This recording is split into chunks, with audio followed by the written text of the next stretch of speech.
با توجه دائمی حکومت جمهوری تاجیکستان به ساحه تندرستی در مملکت در دوران صاحب استقلال این ساحه مهم اجتماعی رشد کرده، شرایط مؤسسه های طبی به طلبات زمان معاصر مطابق گردانیده می شود. تعمیر و از نوسازی کلی بینای اساسی طبابتی، بنیاد بینای نوی ماموریت، استانسی یاری تجلی طبی، بیمارخانه کلینیکی رقم یکم شهر خوجند در زمینه دستگیری دولتی صاحب بهر بهتر کردن سطح و صفت خدمت رسانی طبی گاسپیتالی و یاری تجلی طبی به حال عملی گردیده به کارمندان بیمارخانه شرایط خوبی کار و فعالیت و برای ساکنان امکانیت های با صفت تشخیص و طبابت و معالجه مهیا کرده شده است. بینای اساسی طبابتی از 8 شعبه با 72 حجره بستری کنانی عبارت بوده.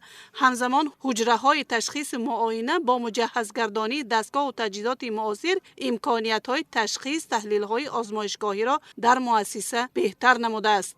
در دایره نقشه های ساختمان و از نوسازی استانسی یاری تجلی طبی تأسیس یافته، در آن مرکز تنظیمگری حجره های کاری عمل می کند. در شفتی بینا شرایط برای خدمت رسانی معیاری نقلیات یاری تجلی طبی فراهم بوده. نقلیات به طلبات یاری تجلی طبی جوابگو است. مرکز تنظیمگری با تکنولوژی معاصر تنظیم و نظارت و قبول و سفربرکنی مجهز می باشد.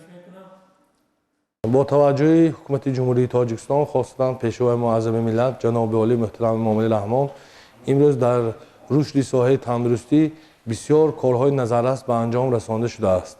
خاصتا در بیمارخانه کلینیکی شهری رقم 1 شهر خوجند بینای اساسی بیمارخانه از تعمیر کلی برآورده شده، از نوسازی کرده شده. امروز امکانیت میدهد که برای سطح بلند خدمت رسانی ساحه طب کار را بلا مانیم. بیناهای طبابتی مؤسسه با شبکه یگانه گرمدهی تامینند و برای فعالیت ثمره بخش و منتظم در دوره تیر ماه و زمستان از جانب رهبریت بیمارخانه تجهیزات معاصری گرمی تامین کنی استحصال کشور ترکیه وارد و وصل کرده شد. تجهیزات نوی گرمدهی از جهت استفاده انگیش کم خرج بوده. گرمی معیاری را برابر به همه بیناها تامین می نماید. همچنین در مؤسسه حجم طلباتی انگیش سنگ به دوره تیر ماه و زمستان سالهای 2023-2024 ذخیره گردیده است.